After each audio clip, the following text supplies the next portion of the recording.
ok loolu gëwuma ko. jërëjëf gis na benn une députée de l'Assemblée nationale moom la mu wax muy Fatou Cissé Goudiaby daal dina wax ne maanaam moom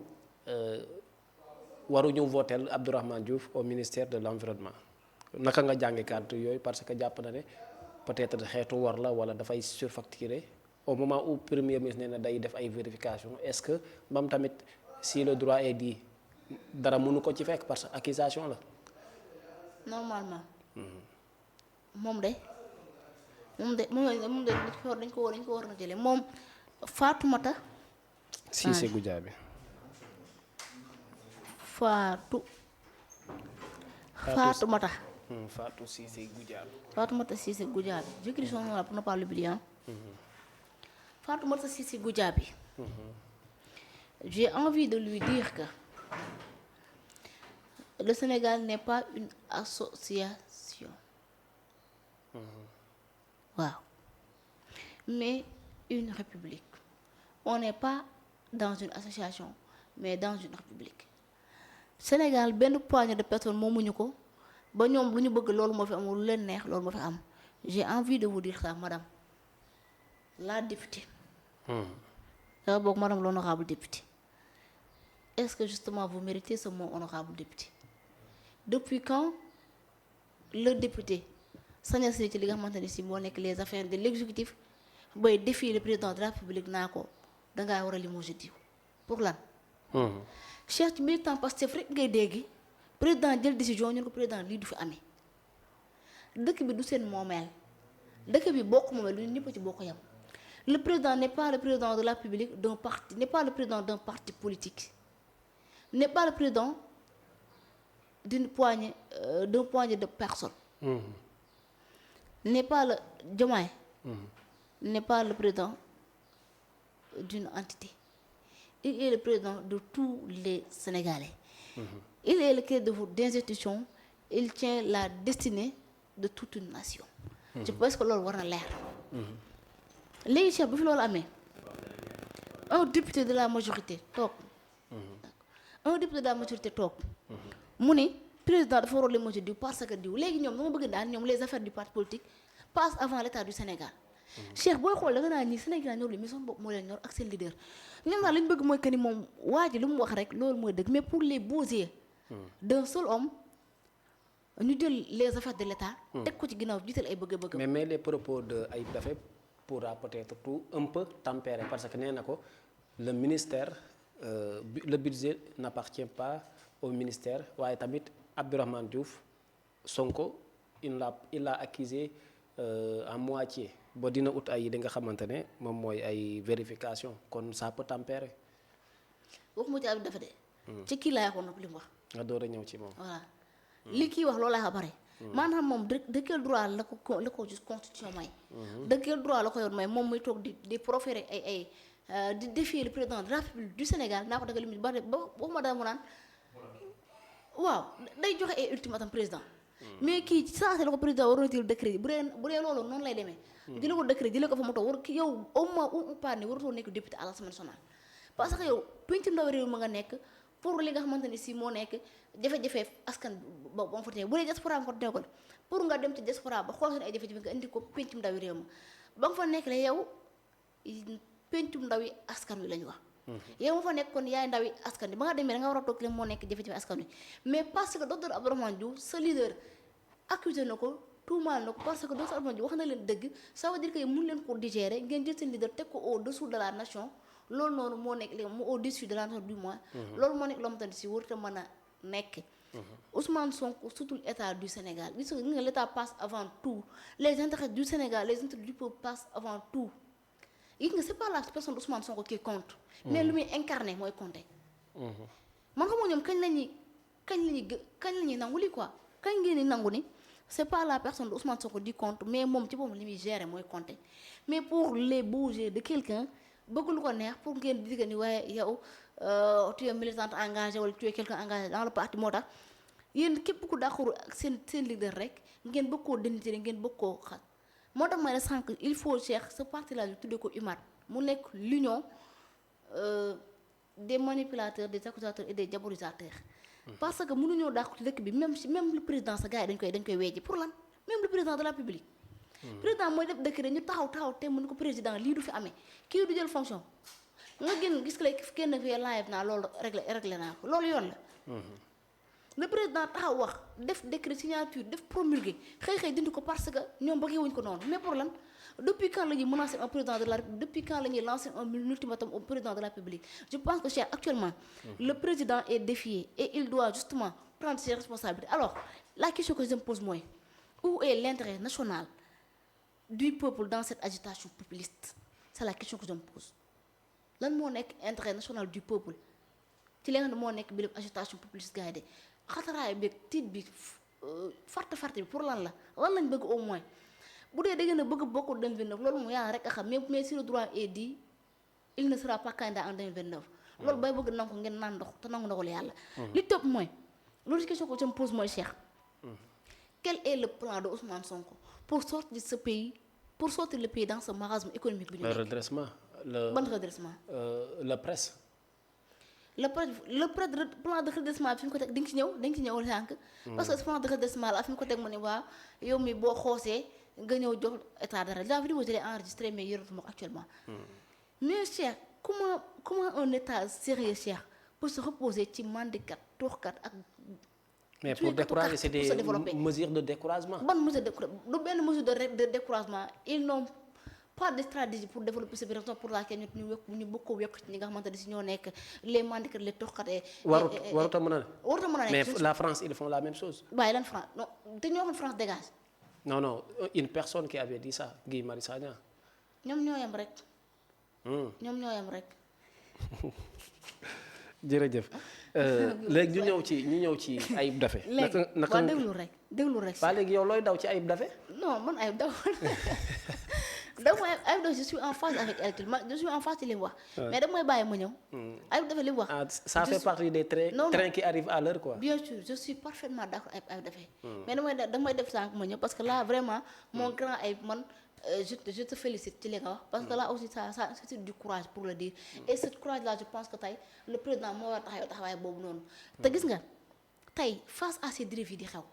ces déballage yi am premier ministre def na ko déballage yi nga xamante ne si moom c'est député ñu koy def wala bokk c'est militant ñu koy def tey yenn conséquences la mën a jural réew mi ban jeexintal lay am est-ce pas un précédent dangereux boobu te ëllëg mu ngi xew ci réew mi là c'est des questions yu may posé léegi dogal bi ci président Diomaye di jël parce que actuellement dafa may cell bi léegi dogal président di Diomaye di jël yenn conséquences lay jur léegi ba xam moom bu dàkkee Abdourahmane Diouf ban conséquence lay jur su maintenir Abdourahmane Diouf ban conséquence lay jër mais quand un député bu toog mu ni day menacer bu ñu dee voter le budget du ministère de l'environnement du ko voter mais là c'est grave Cheikh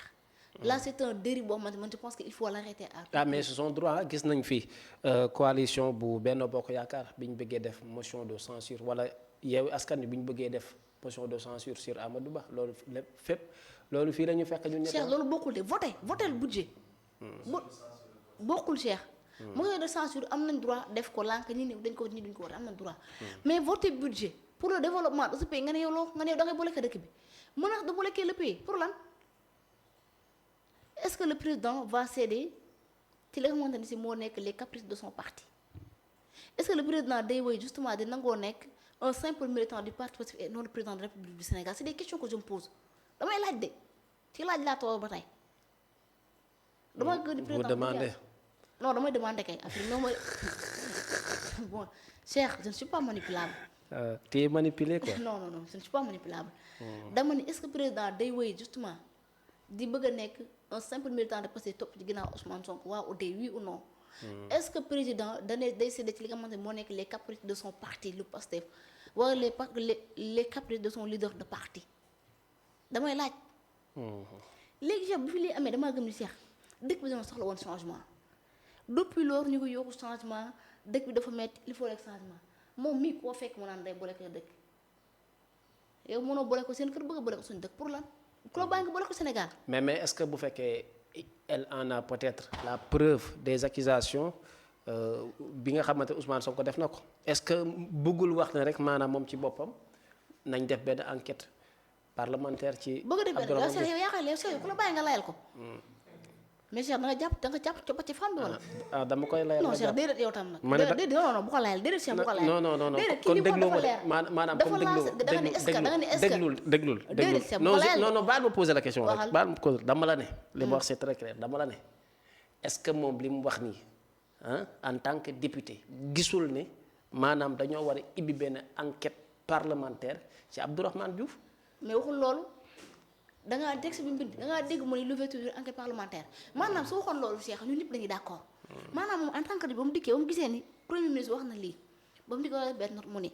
wala sax moom bu fekkee ne dëggantaan député la te dëggantaan maanaam député la député laa wax de waxuma des députés des partis politiques de bu dee député du peuple dëggantaan elle est si bien députée. bu dee député la député dans le vrai sens du terme j'ai dit bien parce que y a des journalistes il y a des politiciens mais j'ai dit bien bu fekkente ne si moom député la dëggantaan député la dans le vrai sens du terme la waroon def mooy que ni bind benn note au président de l'Assemblée wala mu soumettre benn note ñi nga xamante ne si moo nekk seen groupe parlementaire parce que les patriotes pour l'ouverture d'une enquête d'une commission d'enquête parlementaire ci li nga xamante ne si moo nekk di am mais yow defoo ko moom wutul tam ñoom wutuñu transparence maanaam ñoom jub ak jubanti ñoom waxuñu moom bokkul dañ koy wax ne rek mais bokkul seen voc boo demoon seen ay livre binduñu ko bokkul seen slogan dañ koy wax rek waaye bokkul seen vocabulaire slogan rek bu ñuy prôné di ko wax nii mais bokkul ci ñoom te mën naa laa tegal ay boo yu bari yoo xamante ne si lu laa leen day lii bokkul ci mais seen leader il incarne peut-être ñoom ci ñoom mais Ousmane Sonko il a dit que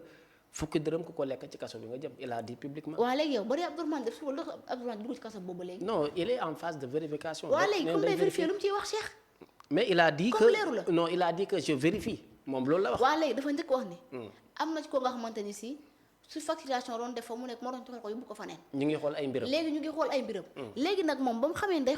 ci ay xool ay mbir ci la nekk. lan moo tax ma du ko toxal du ko génne dàq ko ni ko Abdourahmane mën ko yow tu mérites plus d'être dans ce gouvernement parce que da ngay def suuf léegi yow dañ lay dàq en attendant ñu say mbir li moo dëgg dañ ko waroon a dàq ba pare. buñ ko limogé woon nag Abdourahmane Diouf tuyee limogé. bu leeree ba noppi ñu dàq. déedéet limogé ko ba noppi nag lam topp ko ba xam li ñu koy di moo ko def wala def ko. lii laa d'accord mais mënoon nit ki day yàq ba noppi nga toxal ko du ko yóbbu foofu la gën a mën a yàqee te ku ne xam na ni environnement mopp budget fuuf ëpp ay postes téeméer yoon ministère de l'éducation nationale de la recherche et de l'innovation Cheikh il faut qu'on se dise la vérité léegi nag bu dee kii da nga ko bëgg a layal naa est-ce que du lii la bëggoon wax man gëm naa ne bëggoon wax man de loolu damay am présomption de bonne foi. waaw d'accord loolu yow la man daa juum daa mbaraste ko ci kàddu man sama limite sur les faits li ma liir laay wax daa mbaraste boo demee ba bëgg a lancer un ultimatum au président de la République parce que docteur Abdourahmane Diouf kii seen leader daf ko jël surfacturation moom muy menacé pour bloquer li nga xamante moo nekk le budget bloquer les affaires du pays pour les caprices d'un seul homme là aussi man je pense que ñoom ñi Sénégal ñor leen mais seen bopp moo leen ñor ils ne sont pas là pour le Sénégal nekkuñu ci combat de principe mais un combat personnel il faut qu'on nous dise dire la vérité face à face. ok léegi ñu wax ci sur le terrain qui arrive à l'heure man bëgg naa nga commentaire ma ay dafa li mu wax déglu ma rek dinaa commentaire dafa ah mais tamit dëkk bi soo bëggee rek ma noppi de dëkk bi waaw ci Ayib Daffé laa bëgg nga ñëw waaw d'accord dëkk bi Cheikh dëkk bi dañoo nekk ci ay jafe-jafe depuis lors depuis 6 ans daanaka ñu ngi yokku changement bëgg ay jafe-jafe ëpp na ko sax mais juróom-benn at yi ñu mujj dëkk ñu Cheikh depuis 2019 bu dee Sénégal gënu ci ay jafe-jafe Cheikh depuis 6 ans Sénégal mu ngi souffrir ci Covid-19 sonn na ci l'affaire Sweet Beauté li ñu dal rek moo ñu ko yóbbee sonn na ci ay manifestations politiques ñu dikkaat barki démb Ndiaye ñu tàññangal li nga xam moo nekk un soi-disant dette cachée dëkk bi économie bi ni mbàpp ci suuf lépp tëdd nekk ndigal mag foo laal muy metti boo nee amuñu liggéey cette démonstration de force bi nga xamante ni si am na keroog stade ça a dit long te je pense que loolu c'est un message fort bu moom autorité war nañ ci bàyyi xel pour xam dëggantaan dëkk bi liggéey naka la mën a ay jeunes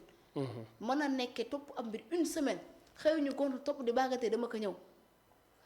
pour nekk installé entre nga yaa xam dëkk bi amoon liggéey gars yi dinañ tal lool taluñu des bu ñu amoon liggéey taluñu activité politique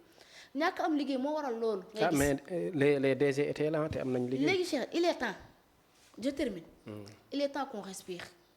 te nag nit ñi fi nekk yéen war a maay su ma waxoon may leen ñooy waaye tamit may leen ñu nooy tuuti ma waxoon militant may leen ma nooy tuuti waaye man Sonko président Diomaye le pouvoir le régime de Pastef may leen ñu nooy tuuti les ngeen ubbi les chantiers de l'État ngeen relancer économie bi dëkk bi mën a dox lii lañ leen laaj du dara. ok may leen ñu nu nooyi. bàyyi arrestation arbitraire yi relancer économie bi ubbi les santé de l'État wutal bu ne xëy dëkk bi dox comme ça kenn du coow du am ba du tax sa du xeeñ lii rek la opposition bi sax dañuy noppi bu ngeen liggéeyee. opposition bi ñëppay raser les murs. lu jar sax nga naan kenn raser lu jar nga naan kenn yow dama lay effacer. ñoom bu ngeen amee résultat gars yi dañuy noppi bu ngeen bëgg nit ñi noppi nag da ngeen di wut résultat moo gën menace yeeg xuppaate yeeg xastate accusation yi jaru ko quoi. jërëjëf jaru ko am na solo léegi j'espère Ayib Daffé il a tempéré la situation parce que moom nee na